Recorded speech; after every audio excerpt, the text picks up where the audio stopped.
Morning students, बेटा business studies and economics factors of production का जो टॉपिक आपने स्टार्ट किया हुआ है उसमें आज हम लेबर का टॉपिक पढ़ने लगे हैं। सो कंसंट्रेट कीजिएगा। Labour means both physical and mental effort made for reward. तो चाहे फिजिकल एफर्ट हो, चाहे मेंटल एफर्ट हो, या इसका कॉम्बिनेशन हो, so that is called labour.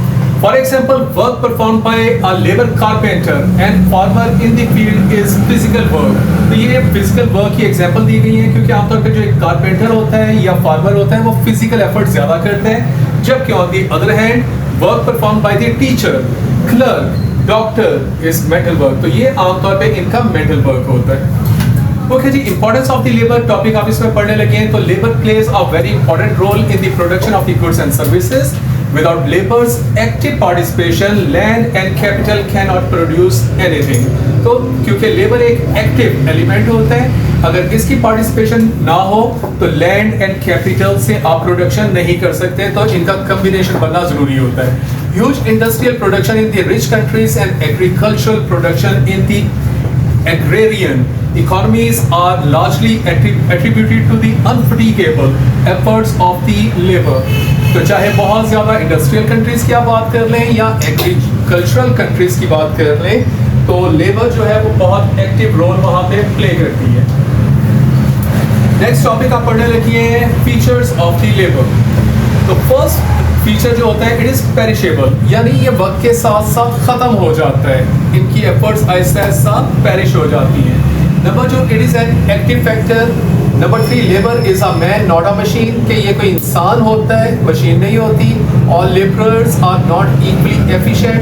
And ये फोर्थ इसका फीचर है कि तमाम लेबरर्स इक्वल नहीं होते एफिशिएंसी के अंदर। इसमें एजुकेशन, उनकी ट्रेनिंग, एक्सपीरियंस, एवरीथिंग मैटर करता है, तो they are unequal. Next topic आप पढ़ने लगे हैं meaning of the weak bargaining power of the labour. Bargaining power is one of the features of the labour, क्योंकि लेबर को हमेशा बार्गेनिंग करनी पड़ती है अपने काम का रिवॉर्ड हासिल करने के लिए, because labour can not be stored. Labourers are poor, less organised, क्योंकि आमतौर पे जो फैक्ट्री ऑनर्स जो हैं उनके पास सब कुछ कैपिटल वगैरह, उनके फैक्टर्स ऑफ प्रोडक्शन सारे होते हैं, तो इनके पास पुअर बार्गेनिंग पावर होती है। But the employers are rich and powerful, so the labourers position to settle the wage rate with the employers is weak, therefore laborers are exploited and paid lower। तो आमतौर पे दुनिया भर में ये exploited होते हैं और इनको लेस पे मिल रही होती है। Factors affecting productivity of the labour, कि अब किसी भी लेबर की प्रोडक्टिविटी के ऊपर कौन कौन से फैक्टर्स इफेक्ट कर रहे होते हैं। नंबर 1 है क्लाइमेटिक कंडीशन, कि आमतौर पे अगर क्लाइमेटिक कंडीशन जो है वो बेटर होगी तो दे विल वर्क बेटर और ज़्यादा प्रोडक्शन हो जाएगी। नंबर 2 है लिविंग स्टैंडर्ड, जितना बेटर होगा उतनी उनकी प्रोडक्शन ज़्यादा होगी। नंबर 3 है रेशियल एंड हेरिडिटरी फैक्टर, ये चीज़ बहुत मैटर करती है क्योंकि कुछ लोग बहुत ज़्यादा मेहनती होती हैं, उनको विरासत में वो मेहनत मिली होती है। आमतौर पे आपने देखा होगा कुछ काफ़ी ज़्यादा काहिल और सुस्त होती हैं, तो ये डिपेंड बहुत करता है फैक्टर कि हेरिडिटरी फैक्टर उनके अंदर क्या है। नेक्स्ट है जी एजुकेशन एंड ट्रेनिंग, एंड जितनी अच्छी एजुकेशन और ट्रेनिंग होगी उतना ही उनकी बेटर परफॉर्मेंस होगी, प्रोडक्शन होगी। नेक्स्ट टॉपिक आप पढ़ने लगे हैं the supply of the labour, यानी किसी भी मुल्क में जो लेबर है उसकी सप्लाई किन किन फैक्टर्स के ऊपर डिपेंड कर रही होती है। तो जिसमें नंबर 1 फैक्टर है the size of the population. The larger the population, the more workers there are likely to be. तो this is quite common sense कि जिस मुल्क की पॉपुलेशन बहुत ज़्यादा होगी वहाँ पे लेबर भी आमतौर पे बहुत ज़्यादा होंगे। जैसे आमतौर पे पाकिस्तान या एशियन कंट्रीज़ में आप देखें बहुत ज़्यादा लेबर यहाँ पे है, क्योंकि हमारी पॉपुलेशन बहुत ज़्यादा है दुनिया के मुकाबले में। जबकि आप अगर यूरोपियन कंट्रीज़ को एग्जांपल लें या अरब कंट्रीज़ को लें तो उनकी population as compare to Asian countries बहुत कम है, तो दैट्स वाई वहाँ पे उनकी अपनी लेबर बहुत कम है। यहाँ से एशियन कंट्रीज से वहाँ पे बहुत ज़्यादा लेबर जाती है। आपने अक्सर सुना होगा ना कि वो दुबई में गया हुआ है, वो सऊदी अरब गया हुआ है, वो अमेरिका गया हुआ है। तो ये देखें कि ना सिर्फ उन्होंने अपने लोगों को काम दिया हुआ है, बल्कि इन मुल्कों से भी जो लोग वहाँ पे जाते हैं उनको भी वहाँ पे काम मिल जाता है। Number 2, the age structure of the population. A country with a high proportion of the people of working age will have more workers than a country with the same population size but a high proportion of the younger or older people। तो बेटे इसमें as proportion बहुत ज़्यादा matter करता है। इसमें भी आपको बता दूं कि जो यूरोपियन कंट्रीज़ हैं क्योंकि वहाँ पे उनका लाइफस्टाइल बहुत ज़्यादा बेटर है, तो वहाँ पे आमतौर पे इंसान की डेथ जल्दी नहीं होती। वहाँ पे आपने आमतौर पे देखा होगा 80 साल 100 ईयर्स एंड बाज़ इससे भी ऊपर के लोग वहाँ पे जिंदा है। तो इसका मतलब है कि वहाँ पे ओल्ड एज काफ़ी लोग ज़्यादा हैं, तो वहाँ पे यंग पीपल, क्योंकि फिर दूसरी उनकी जो पॉपुलेशन है उन्होंने कंट्रोल कर ली हुई है। वहाँ पे एक फैमिली के आमतौर पे 2 बच्चे होते हैं या 3 होते हैं या बाज़ एक होता है, तो वो बहुत ज़्यादा बच्चे पैदा नहीं करते, जिसकी वजह से यंग लोग वहाँ पे बहुत कम हैं। अब इसका मतलब है जितने यंग लोग वहाँ पे कम हैं, तो फिर लेबरर यानी काम करने वाले लोग उतने ही कम होंगे। जबकि as compare to Asian countries अगर आप उसको देखें, तो एशियन कंट्रीज़ में एक एक फैमिली के बहुत ज़्यादा बच्चे होते हैं। आमतौर पर यहाँ पे आपने देखा होगा 4 बच्चे 5 बच्चे, this is very common. And अगर आप गाँव देहातों साइड पर चले जाएँ तो वहाँ पे तो 7-7 8-8 बच्चे 10-10 बच्चे भी होते हैं। तो इसका मतलब है फिर यहाँ पे तो फिर लेबरर बहुत ज़्यादा अवेलेबल होंगे, यंग एज के लोग बहुत ज़्यादा अवेलेबल होंगे, क्योंकि यहाँ पे बूढ़ा बहुत ज़्यादा आप होते ही नहीं, आप बहुत ज़्यादा यंग एज में डेथ हो जाती है, जैसे 60 ईयर्स 70 ईयर्स में ही डेथ हो जाती है। हम वहाँ पे अमेरिकन की तरह की बहुत ज़्यादा एज हमारी नहीं हो पाती। सो यहाँ पे दैट्स वाई एशियन कंट्रीज़ में जो लेबरर हैं वो बहुत ज़्यादा होते हैं। नेक्स्ट फैक्टर जो इसमें मैटर करता है वो है retirement age. The higher the retirement age the more potential workers there will be, कि अगर आप उनको रिटायर ही ना करो तो डेफिनेटली फिर जो लेबरर्स होंगे वो आपको अवेलेबल रहेंगे। Next है the school living age. Raising the school living age would reduce the number of the workers. कि अगर बच्चा बहुत ज़्यादा ईयर्स तक स्कूल में पढ़ता ही जाए, यानी वो एजुकेशन के अंदर ही है, वो काम ही नहीं कर रहा, तो लाज़िम बात है कि जब वो स्कूल में एजुकेशन के अंदर ही बिजी है तो वो फिर लेबरर डेफिनेटली कम होंगे। जबकि हमारे एशियन कंट्रीज़ में आमतौर पे लोग जो है वो ज़्यादातर आपने देखा होगा स्कूलों कॉलेजेस में यानी एजुकेशन में कम रहते हैं। दैट्स वाई यहाँ पे लेबरर्स की तादाद बहुत ज़्यादा है, यानी अवेलेबल होती है। नेक्स्ट है जी attitude to working women. Countries where it is acceptable for the women to work have more workers to draw on. कि जिन मुल्कों में औरतें जॉब करती हैं, अब डेफिनेटली अगर औरतें भी जॉब करती हैं तो नंबर ऑफ लेबरर्स मोर हो जाएंगे। जैसे यूरोपियन कंट्रीज में आप देखें वहाँ पे हर बंदा ही काम करता है, चाहे वो कोई लड़का है या लड़की है, कोई औरत है या मर्द है, लाइक वहाँ पे वो काम करती हैं। जबकि हमारे एशियन कंट्रीज में आमतौर पे आप देखें तो थोड़ा सा यहाँ पे ये रिस्ट्रिक्शंस होती हैं। दैट्स वाई यहाँ पे औरतों की काम करने की तादाद कम है, लेकिन gradually they are increasing now. Next topic हम पढ़ने लगे the number of hours for which people work is influenced by, यानी लोग नंबर ऑफ आवर्स जो काम कर रहे हैं वो कैसे उनके ऊपर इन्फ्लुएंस हो रहा होता है। तो नंबर 1 टॉपिक इसमें नंबर 1 जो पॉइंट हम पढ़ने लगे the length of the average working day, यानी आपका एवरेज वर्किंग डे कितने आवर्स का होता है। जैसे अमेरिका में बैठे आमतौर पे फुल टाइम वहाँ पे काम किया जाता है पूरा दिन, जबकि यूरोपियन यूनियन में आमतौर पे पार्ट टाइम में काम किया जाता है। तो इस तरह से ये नंबर ऑफ वर्कर्स उनके ऊपर इन्फ्लुएंस हो रहा होता है, यानी वहाँ का एनवायरनमेंट कैसा है, वहाँ का क्राइटेरिया कैसा है। Number 2 point whether they work full और part time. For example more people in UK work part time than those in the France. जैसे यूके और फ्रांस की एग्जांपल आपको दी जाने लगी है, तो यूके के अंदर एक ही आमतौर पे एनवायरनमेंट बना हुआ है कि वो पार्ट टाइम वर्क आमतौर पे ज़्यादा करते हैं, यानी 4 घंटे 5 घंटे 6 घंटे, जबकि फ्रांस में आमतौर पे फुल टाइम काम किया जाता है। तो डेफिनेटली उसके लिहाज से फिर नंबर ऑफ वर्कर्स जो है वो वेरी कर जाएंगे। नेक्स्ट है the duration of the over time. इसका ये फिर डिपेंड कर रहा है कि ऐसी कौन सी जॉब है जिसके अंदर ओवर टाइम भी अवेलेबल है, क्योंकि जो लोग मेहनती हैं, जो काम करना चाहते हैं, जो कमाना चाहते हैं, तो वो आमतौर पे फिर ओवर टाइम डिमांड करते हैं या वो इस तरह की अपॉर्चुनिटी को कैच करना चाहते हैं। तो ये देखा जाता है फिर किसी भी इकॉनमी के अंदर कि पार्ट टाइम वर्क कितना अवेलेबल है।